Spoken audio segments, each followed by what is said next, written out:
Hi, we're going to look at something a little bit different today, not radios.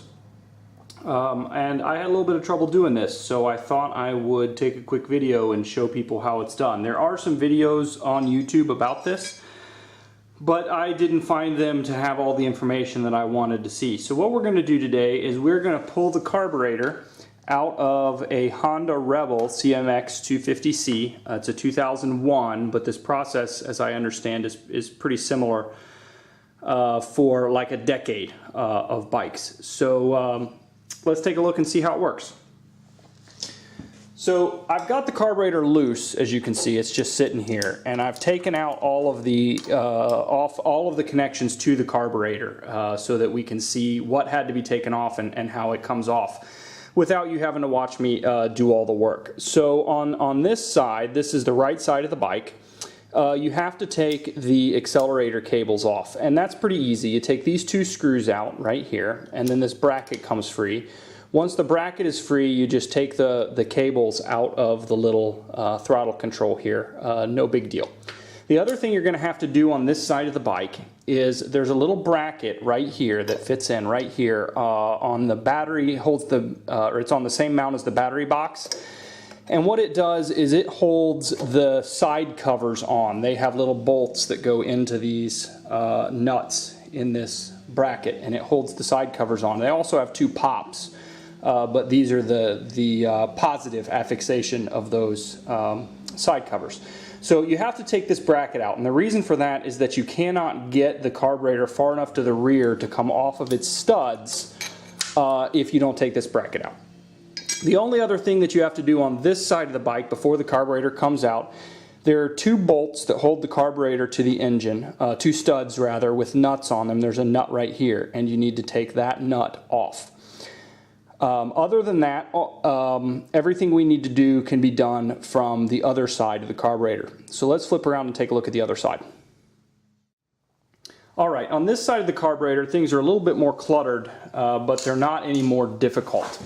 So this breather tube right here goes across the top of the carburetor through a little loop, which you can't see, but it's right here. There's a little metal ring that's affixed to the top cover here on this diaphragm that you pull out, and it just hangs free. It just pulls right out. It's not attached to anything. And then the next thing you're going to want to do, or maybe before that, depending on how your hoses are routed and whether or not they're routed according to the original specification or not, is pull the fuel. So to do that, make sure you turn your fuel off right here and have a pan ready, because this is going to dribble a little bit. And just loosen this clip, pull the fuel off right here. This will dribble, let it dribble into your pan, and then just let it hang free. It's kind of in your way from here on out, but you know, removing the tank is an extra step that we don't have to do. Then there's a breather tube right here that goes into this little nipple on the side of the carburetor. You can just squeeze the little clip here, pull that right off, and right beside it is the slow engine control over here, the choke effectively, that comes in, and it has it's actually screwed in. It's not just a push on. It has a little nut right here, a plastic nut, and it screws into a threaded hole in the top of the carburetor. And now I used a 14mm wrench to get this off. 13 is too small, 14 is pretty sloppy. It may be like a 13.5, but it doesn't have a lot of torque on it. So just break it free with the 14mm, and then you can spin it off with your fingers. Just hold this boot right here and spin it off. It comes right off. You kind of have to pull it up and to the side to get it out. Be careful not to damage that spring or this little plug on the end. And then just push that out of the way. Once that's pushed out of the way, the last connection to the carburetor that we have to take off is this breather tube that attaches to this nipple on the bottom. So just pop that down off the bottom, and then the carburetor is free. Now, it's free, but it will not come loose at this point. And the reason for that is that you have to move it to the rear until it comes off of these studs. And this, I'm sorry, there was one other thing we have to loosen, which is this, there's a hose clamp here that has a Phillips screwdriver head on the other side. Loosen that up. But this boot right here prevents the carburetor from moving far enough to the rear in order to actually come out of the bike. And so you want to come around here into the air box. Let me get your eyes on the air box. Into the air box and take this rubber boot right here and squeeze it until it pops through into the air box. And if you can see, this little groove right here should go around the plastic of the air box, but I've just moved it to the rear by like a ½ inch or less. And that's all you need to get enough room to be able to pull your carburetor out. But if you don't do this, this cone that's on the other side of this little mouth right here that the air box fits into is not flexible enough to push the carburetor to the rear forcibly and get it out. So what you want to do is pop this through. It takes a little bit of work. Squeeze it through, you know, pop it. Be gentle. You know, it's rubber, but at this point, this one is, you know, 12 years old. I'm sorry, 16 years old. So, you know, be a little gentle. You don't want to tear it up, but just pop it through into the air box, and that'll give you enough room to be able to move the carburetor to get it out. Now, the Honda manual helpfully says, it doesn't say any of this, it helpfully says that you take the 2 bolts off the carburetor and then remove the carburetor. That's what it says, remove the carburetor. But of course, it's a little trickier than that. We loosen this up, and then we're going to go around to the other side of the bike because it does not want to come out in between the fuel petcock here and this air box on this side. There's a little bit more room on the other side. So we'll go around to the other side of the bike. We'll move the carburetor to the rear and take it out that side of its little bay.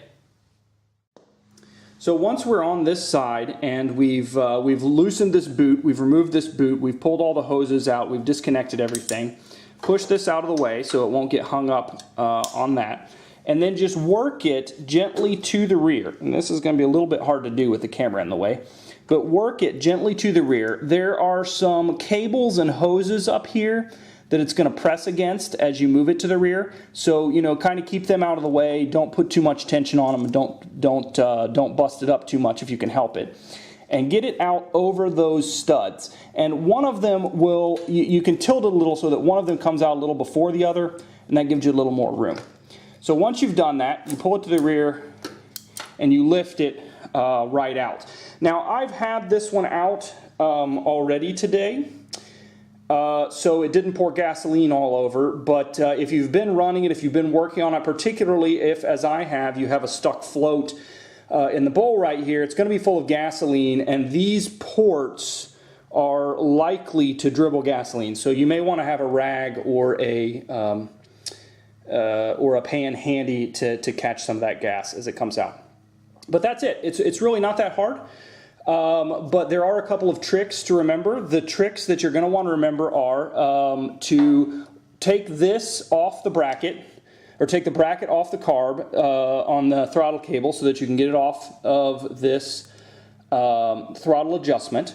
To loosen this ring right here, we can see it from this side. This is the ring that you loosen with a Phillips head screwdriver, and then pop this air intake sort of guide to the rear into the air box so you have a little bit more room back there.